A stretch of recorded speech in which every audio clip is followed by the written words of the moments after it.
Hello everyone, John Marshall, the DrillMaster. Got a couple of pictures of an Army Junior ROTC unit that they just presented the colors for their graduation ceremony the other night. And there's some things that need to be adjusted. So let me talk about the covers first. So this is I have a DrillMaster uniform. I have a couple of DrillMaster uniforms. One is solid blue. I look like a Coast Guardsman actually in that uniform, but it's a solid tactical duty uniform, TDU, and it's what I use to teach in almost all the time. And then I have a ceremonial uniform that I've used on occasion. And this is the hat. So this, I keep my cover in this nice, I'll show you, in this nice package here. It has a zipper for the top, and then the cover comes right out. It's really, really nice. Glendale Parade Store sells these, and I think they're awesome. Now it doesn't keep it from getting crushed. But then again, I don't have anything to stack on it or whatever. But it's one of the hat cases that they sell, and I really appreciate it. So I also keep my rain cover on it. This is a technique that I'll show you here. So this is a technique that that we use in Air Force Honor Guard, actually in the other services too.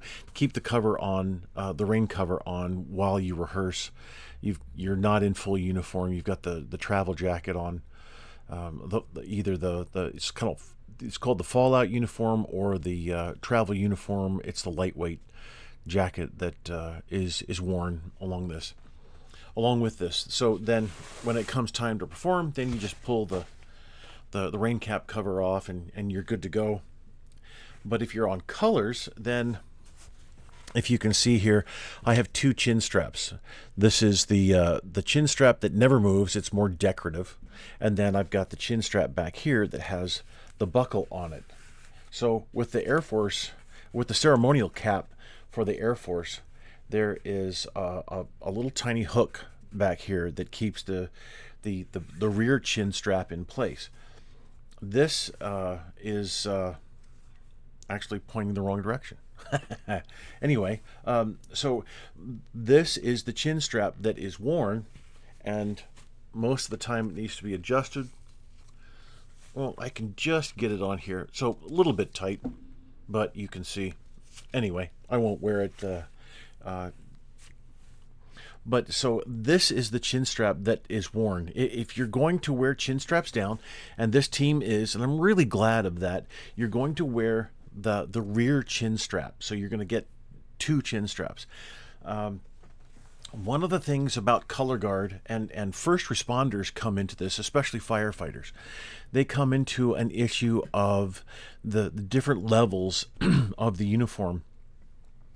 And I'm talking specifically, see how there's a gold band right here? Let me zoom in a little bit, bring this down there. So see how she has a gold chin strap at the front, and so does he. And they're actually, if you notice, it looks like they're a bit kind of pushed out. So you can take your chin strap and pull it back by these little tabs here and make sure that it is as tight as possible. Now, for the Air Force, we don't keep it level like this. What we do is we ground the chin strap along the bill like that. But that's only an Air Force Honor Guard type thing. And then we put that rear chin strap down. Now, the cadets here are wearing the typical chin strap that the Army and also the Marine Corps wears, and it's the same type of chin strap. It doesn't have a buckle on it. It's just a slide through chin strap, and so everybody has them down. That's great. However, he chose to put the wrong chin strap down. So, and you know, if you're not well trained, then mistakes will happen, and I get that. But let's go back to the differences. So, gold chin strap. He had a black chin strap at the front, black chin strap at the front, gold chin strap. So why the difference? On color guard, we want to be as close to exactly the same as possible. Really, the only difference that we want is the awards, and of course the name tag, and then you have the arcs over there that signify different things. So that's the first thing about the uniform. The next thing about the uniform is the belt wear. So there are several issues here with the belts. So the team here are let's go with the right rifle guard. So she's wearing a belt, and it's very loose, and that's not a good thing. So the Army blouse has a four button uniform, as we can see, and what really needs to happen is the belt buckle needs to be centered not on the buttons, but also it needs to be over that bottom the bottom button. And all four of the team members need to have that belt at that bottom button. So 1, 2, 3. Her bottom button is covered, but it's still a bit loose. Now, a few people, this is a bit too low, but a few people will think that since it's a belt, it needs to go over the uniform belt. And I don't mean over like this, over, not above. This is above. I mean over, as in covering the uniform belt. Well, when you're in the Class B uniform, which is pretty much this uniform without the blouse, and you're probably used to calling this a jacket, what I'm rolling my cursor over here, you remove the jacket, and you either have the long sleeve or short sleeve shirt with or without the tie. So that's more or less a Class B uniform. And then, since you don't have the blouse on, and a blouse is an article of clothing that it's not to protect you from the weather or anything. It's just an article of clothing that doesn't get tucked in. You wear it. It's a top that doesn't get tucked in. That's why this is called a blouse. Usually females wear a blouse, and we'll get to pictures with the female blouse, but this is more accurately called a blouse rather than a jacket. So this could be the individual here could be wearing the belt over, not above again, over the uniform belt, but that's incorrect. It should be up here, and it should be much tighter, as with the American flag bearer here. Should also be wearing that over the fourth button. Excuse me. But also, this is a different belt, and all the belts need to be the same. All the belts, again, need to be centered, just like this one is. So then, and then cupping the hands would be a really good idea. Pulling the rifle back. Now, you can see both the guards, so the team is a bit too close together. Maybe they're shoulder to shoulder just for the photo opportunity, which, that's fine. Not a big deal. But you really need to stand at close interval and then also march at close interval. That's the standard in the training circular. The flags should be 3x4. None should be taller than the American flag. Don't hold the flag material to the staff. The flag is to fly freely. So this is the wrong type of flag to have mounted on the flag staff. This is an outside flag. So over the years, I have tried to be as specific as possible in my definitions. So this is an indoor-outdoor flag. This, the Army AJROTC flag, this is an indoor-outdoor flag. And the indoor-outdoor flags have what's called a staff sleeve or a pole hem.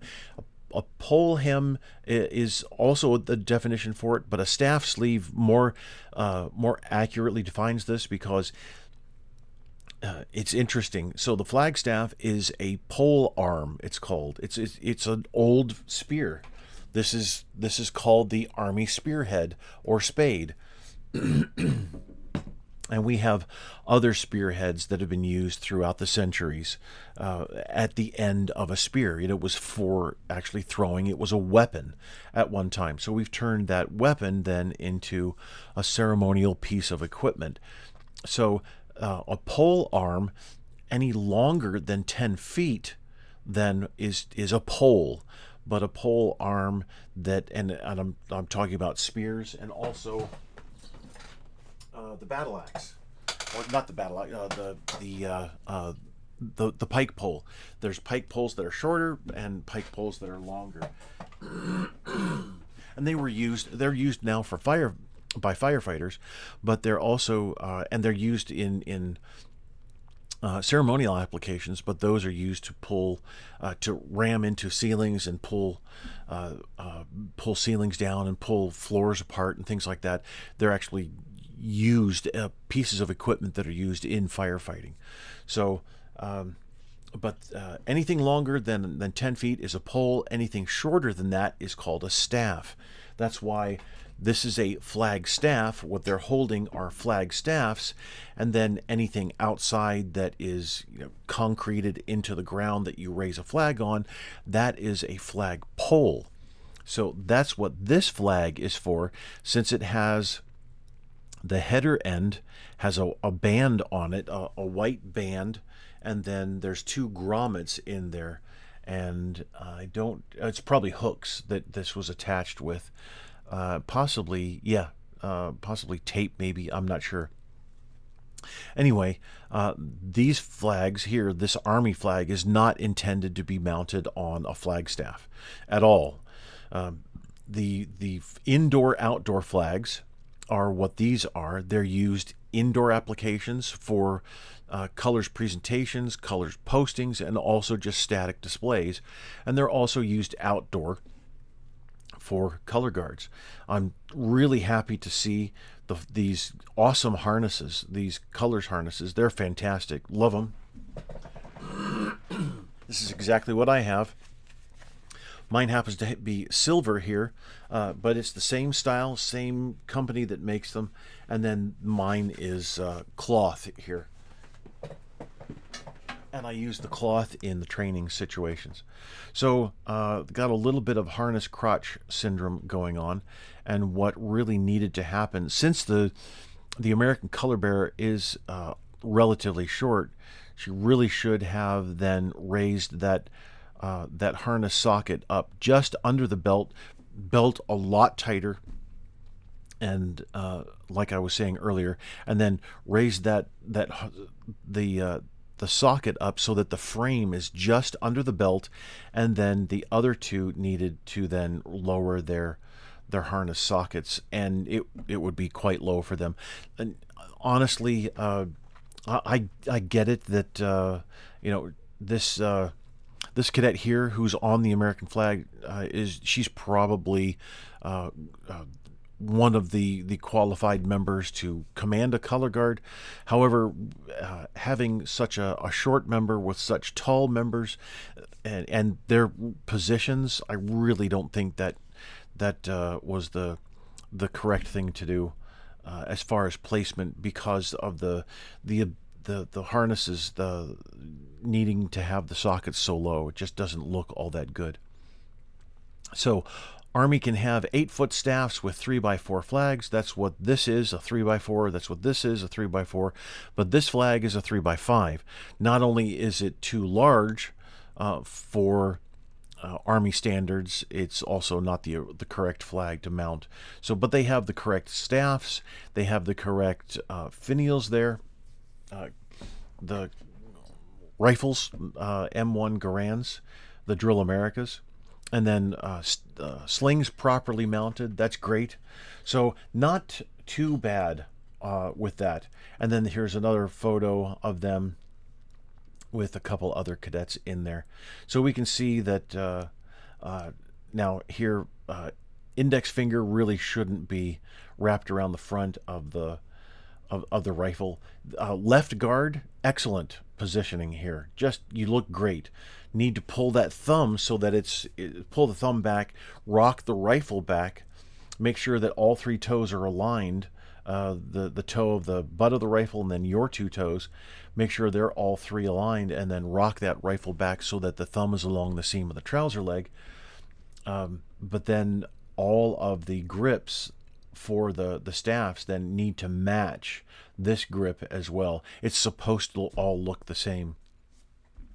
And I'm not all that thrilled with that type of grip on the staff. I much prefer the Army's strong grip, but that's what Army and even Air Force wants. And then here we have proper placement of the ferrule, improper placement here, and then proper placement. But I like it. 3 flags. It works well. It probably should have been the state flag instead of the Army flag. So what usually happens with a color guard, an Army color guard, and this is Army active duty guard reserve, and then also cadet programs as well. What usually happens is just one military flag is present, and it's either the departmental or the unit flag, which are authorized. Either one, not both. And so this really should have been the state flag then, or then the AJROTC color bearer wasn't needed. So anyway, that's the critique, and hey, it was only 17 minutes. Not bad, huh? All right. Thank you very much for sending this in and for requesting the critique. I appreciate it.